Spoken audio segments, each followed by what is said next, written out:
12वीं कक्षा की राजनीति विज्ञान की पुस्तक स्वतंत्र भारत में राजनीति अध्याय 2 हमने इसका शुरू किया हुआ है और अध्याय का नाम है एक दल के प्रभुत्व का तोड़। आज इस अध्याय का अंतिम भाग 6 करेंगे और अध्याय के इस भाग में आज हम कांग्रेस के प्रभुत्व की प्रकृति अन्य देशों से कैसे अलग थी इस बारे में बताएं। तो कांग्रेस के प्रभुत्व की प्रकृति अन्य देशों से कैसे, पहले तो प्रभुत्व का अर्थ जानना है जरूरी है कि कांग्रेस का प्रभुत्व का मतलब क्या है। तो पहले तो एक दल के प्रभुत्व से क्या अभिप्राय है इसका अर्थ जान लेना जरूरी है। एक दल के प्रभुत्व से क्या अभिप्राय है, सबसे पहले हम इसका अर्थ जानेंगे। एक दल के प्रभुत्व का अर्थ ऐसी व्यवस्था से है जिसमें अनेक राजनीतिक दलों के होते हुए भी केवल एक ही दल की प्रधानता बनी रहती है। इस व्यवस्था में अधिकांश मतदाता केवल एक ही दल को वोट देते हैं और वही दल सरकार बनाता है। कहने का मतलब यह है कि जब एक देश में बहुत सारे मतदाता एक ही दल को वोट दें और उसी दल की बार बार सरकार बने और लंबे समय तक वो दल सत्ता में रहे तो हम कहते हैं एक दल का प्रभुत्व। तो अगर आप पिछले वाले भागों में देखा है आपने कि कांग्रेस ने भारत पर लंबे समय तक शासन किया है। इसका मतलब ये नहीं था कि दूसरे दल नहीं थे, दूसरे दल थे।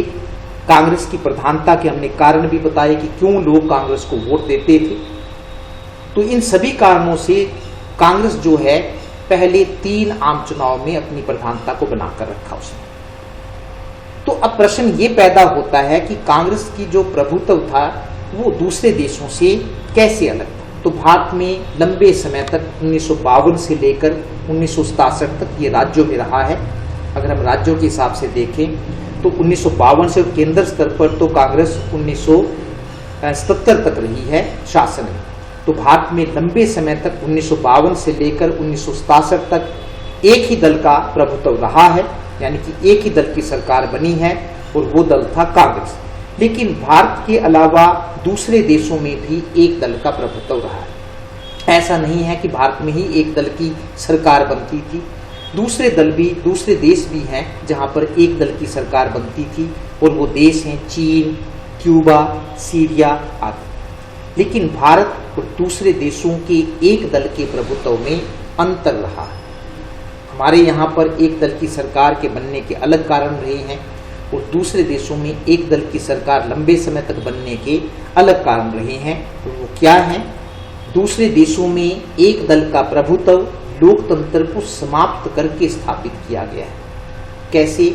जैसे इन देशों में समय पर चुनाव नहीं करवाए गए, जबकि लोकतंत्र की एक महत्वपूर्ण विशेषता है चुनाव। इन देशों में लंबे समय तक चुनाव नहीं करवाए गए हैं।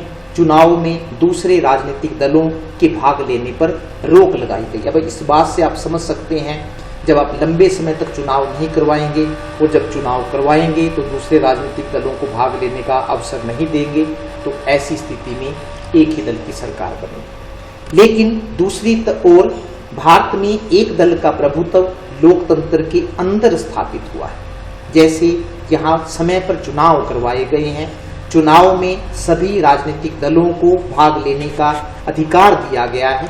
अब दोनों में आप अंतर समझ गए हैं कि उन देशों में चुनाव नहीं हुए, हमारे देशों में समय समय पर जब भी 5 साल का सरकार का कार्यकाल पूरा हुआ है चुनाव करवाए गए। दूसरे देशों में दूसरे राजनीतिक दलों को भाग लेने का मौका नहीं दिया गया है, जबकि भारत में सभी राजनीतिक दलों को भाग लेने का मौका। तो वहां लोकतंत्र की हत्या की गई है, जबकि भारत में लोकतंत्र के अंदर एक दल का प्रभुत्व रहा है।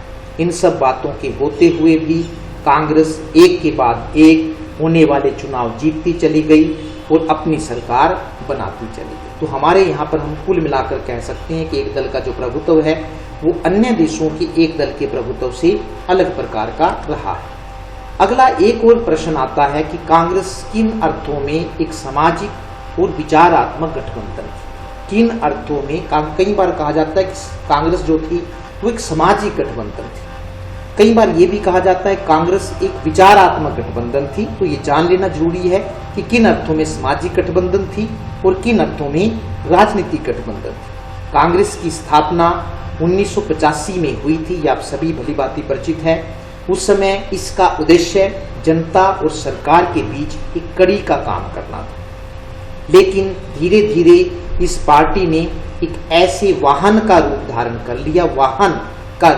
कर लिया जिस पर सभी धर्मों, जातियों और विचारों के लोग सवार हो गए। तो पहले इसकी जो स्थापना थी देश को आजाद करवाने के लिए की गई थी, लेकिन लोगों को लगा कि यही एक ऐसा दल है जो अंग्रेजी शासन से मुक्ति दिला सकता है, इसलिए सभी धर्मों के लोग, जातियों, विचारों के लोग इसमें शामिल हो गए। कांग्रेस एक सामाजिक गठबंधन के रूप में कैसे एक कांग्रेस थी वो एक सामाजिक गठबंधन थी।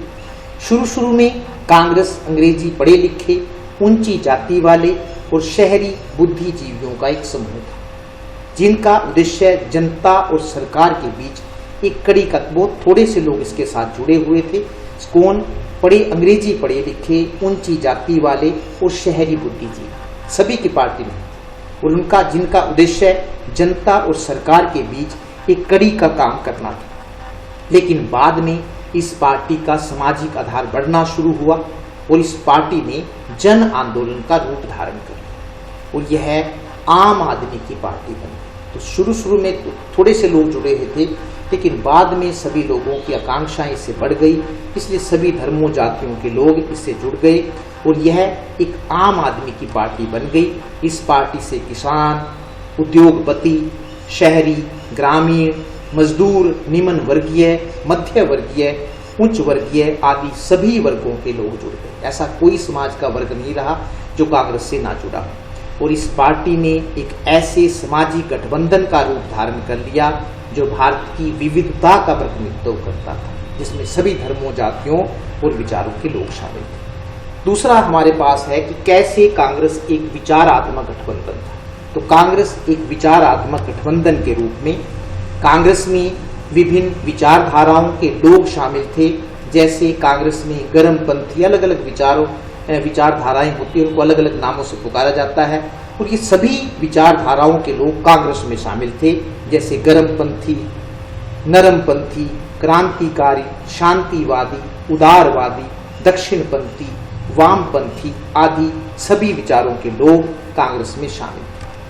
वास्तव में यह पार्टी एक ऐसे मंच की तरह थी जिस पर विभिन्न विचारों के लोग एक स्टेज था, एक मंच था जिस पर विभिन्न विचारों के लोग इकट्ठा होते थे और स्वतंत्रता आंदोलन में भाग लेते थे। स्वतंत्रता के बाद भी कांग्रेस ने विभिन्न विचारों वाले इन लोगों को अपने साथ बनाए रखा और एक सफल गठबंधन कायम किया। तो इस प्रकार क्योंकि कांग्रेस में सभी विचारों के लोग शामिल थे, तो इसको एक विचारात्मक गठबंधन कहा जाता है। कांग्रेस में समाज के सभी वर्गों के लोग शामिल थे, इसलिए इसको एक सामाजिक गठबंधन कहा जाता है। धन्यवाद, नमस्कार।